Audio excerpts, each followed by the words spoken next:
नमस्कार दोस्तों, स्वागत है आप सबका एक प्यारी सी कहानी के साथ। आज मैं लेकर आई हूँ एक ममतामयी कहानी जो आपको बहुत पसंद आएगी। तो चलिए शुरू करते हैं। मीटिंग के बीच में जब टेबल पर पड़ा फोन वाइब्रेट हुआ तो पूरे हॉल को पता चल गया कि किसी का फोन आया है। बड़ी पोस्ट पर विद्वान अधिकारी ने अपनी तरफ से बड़ी विनम्रता से कहा कि फोन को साइलेंट करके बैठे प्लीज। दीपक ने जल्दी से फोन को उठाकर काट दिया। ये भी नहीं देखा कि किसका फोन आया है। सॉरी सर बोलते हुए फटाफट फोन साइलेंट की बजाय स्विच ऑफ कर दिया और गौर से फिर उस सफेद बोर्ड की ओर देखने लगा जिस स्लाइड चल रही थी। मीटिंग के तुरंत बाद भी अपना फोन ऑन करना भूल गया। काम भला ही कुछ ऐसी है, अच्छी अच्छी बात भूल जाते हैं इंसान। बने रहना है अगर बॉस की नजरों में, दौड़ में प्रमोशन की, पैसे के स्टेटस की, तो पूरा समय झोंकना पड़ता है। आप नहीं होंगे तो आपकी जगह कोई और लेने के लिए पीछे से टक्कर मारकर आगे निकलने वाले हैं। ऐसे बहुत हैं। थोड़ी सांस आई इन सब बातों से तो याद आया कि फोन भी पड़ा है निर्जीव कहीं जेब में। तुरंत ही निकाला और उसका बटन दबाकर फिर उसे अपने संसार में प्रवेश दिया। कुछ सोचता समझता इसके पहले ही बीवी का फोन आ गया। कहाँ हो आप? फोन भी ऑफ है। माँ जी का फोन आया था। इतना कहते हैं दीपक समझ गया कि मीटिंग में बजने वाला वाइब्रेट माँ जी का ही होगा। थोड़ा झल्लाकर बोला, अरे हाँ पता है, वो आने को ही बोल रही होंगी। करता हूं मैं उनसे बात फ्री होकर। फ्री होना उसके लिए ऑफिस में तो मुमकिन नहीं था, वो भी माँ से बात करने के लिए। माँ से तो शाम को भी बात कर सकते हैं, अभी करना क्या जरूरी है। ऑफिस का टाइम खत्म हुआ लेकिन दीपक का अभी भी चल रहा है। यह फाइल दिखने में छोटी होती है लेकिन जिंदगी निकल जाती है इसमें सर घुसा घुसा कर। ऑफिस में से घर आया, पत्नी ने कुछ कहा नहीं। एक तो पहले ही लेट हो गए, ऊपर से अगर फिर कोई ऐसी बात कह दी जिससे भड़क गए तो उसकी खैर नहीं। इसलिए खाना गर्म करके उनको खिला दिया। रात सोते समय दीपक ही अचानक बोला, अरे तुमने याद नहीं दिलाया, माँ का फोन करना था। पत्नी बोली, कहाँ करते, यह आपका ऑफिस थोड़ी है जो रात 12 बजे तक खुला रहे। समय देखो 1 बजा है। 11 बजे तो आपने घर में कदम रखा, कब बात करते आप।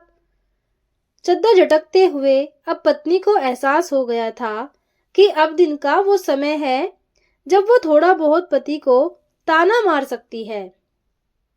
माँ को 3 साल हो गए हैं आपसे मिले, कब से कह रही है कि एक बार मिल लो, पर आप जाते ही नहीं।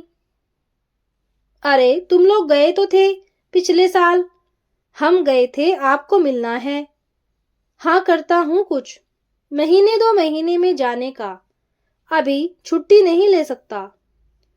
सुबह होते ही वही दौड़ भाग शुरू। ऑफिस जाने के पहले ही ऑफिस घर आ जाता है। फोन आते रहते हैं, एक चालू रहता है तो दूसरा कतार में रहता है। इसी बीच पत्नी आई कुछ बोलने के लिए, लेकिन साहब का मूड देखकर फिर किचन में चली गई। दीपक ने जल्दी जल्दी अपने सारे ऑफिस को घर समेटा गाड़ी में डालने के लिए, गाड़ी से फिर वहीं ऑफिस की असली जगह पर ले जाने के लिए। पूरा दिन फिर वही करना है काम। एक बार फिर माँ का फोन आया, इस बार फिर काट दिया। मन में यह सोचा कि आज तो माँ से बात करूंगा ही करूंगा। थोड़ा सा माँ पर प्यार भी आया। सोचा कि अब फोन आया तो जरूर उठा लूंगा, लेकिन फिर बजा ही नहीं। मन किया कि करे बात, लेकिन फिर दूसरा मन आ गया कहने कि करेंगे ऑफिस के बाद। फिर वही बात हुई, काम में उलझकर फिर से एक बार वो भूल गया माँ से बात करना। शाम को ऑफिस से जाने में फिर लेट हो गया। घर गया तब दीपक और पत्नी को देखकर याद आया कि आज उसने भी फोन नहीं किया। पहले तो कुछ नहीं बोला, लेकिन खाना खाते वक्त सोचा कि पूछ लेता हूं। इसके पहले कि पूछता, पत्नी ने बोल दिया, मेरा फोन खराब हो गया है, सुबह से ऑन ही नहीं हो रहा है। मैं आपको बताने वाली थी, लेकिन सुबह आप बिजी थे तो बात नहीं की। दीपक कुछ कहता, इसके पहले उसने घड़ी देखी। समय फिर वही 10:30-11 हो चुके थे। सोचा माँ से बात करूं, लेकिन फिर सोचा कि अब तक तो वो सो गई होंगी, इसलिए फोन नहीं किया। सोचा सुबह तो उठते ही फोन जरूर करूंगा। इस बार इरादा पक्का था। सुबह जैसे ही ऑफिस के लिए तैयार हुआ, माँ को फोन किया। फोन उठाने के पहले ही सोचा कि बड़े प्यार से माँ से बात करेगा। छुट्टी की प्लानिंग करने लगा। मन ही मन उसे लग रहा था कि माँ उसे बहुत याद कर रही है। पत्नी को कहा कि सुनो, तैयार रहना, आज छुट्टी लेकर आऊंगा। शाम को हम सब माँ से मिलने चलेंगे। पत्नी भी सोच में पड़ गई, यह अचानक क्या हुआ। बोली, क्यों, सब ठीक तो है ना, क्या हुआ। बोला, नहीं बस कब से बुला रही है माँ, अब मुझे भी लग रहा है कि माँ से मिलने आऊं। ऑफिस में जाते ही माँ का फोन आया। इस बार उसने फोन काटा नहीं। फोन उठाते ही ऑफिस से सीधा घर गया। पत्नी देखकर चौंक गई। कहाँ, क्या हुआ। दीपक बोला, चलो जल्दी कार में बैठो, माँ की तबीयत ठीक नहीं है, मामा का कॉल आया था। रास्ते भर यह सोचता रहा कि माँ कैसी होगी। हड़बड़ी में घर चला गया। माँ कहते कहते घर में घुसा, लेकिन अब माँ नहीं थी। एक पल के लिए उसे अपने 3 साल में माँ के किए फोन याद आए, जब माँ उसे बुलाती थी मिलने के लिए, लेकिन वो सिर्फ कहता आऊंगा। उसे भी पता था कि वो ऊपर से कहता था, जाने का कोई इरादा नहीं था। वो फोन भी याद आए जिनके आने पर वो भोए चढ़ाकर उन्हें काट देता था।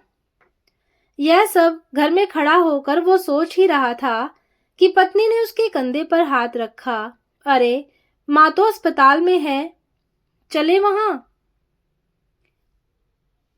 उसकी सुन जैसी टूटी, फिर गाड़ी घुमाई अस्पताल की ओर। मन में बस यही दुआ कि माँ ठीक हो।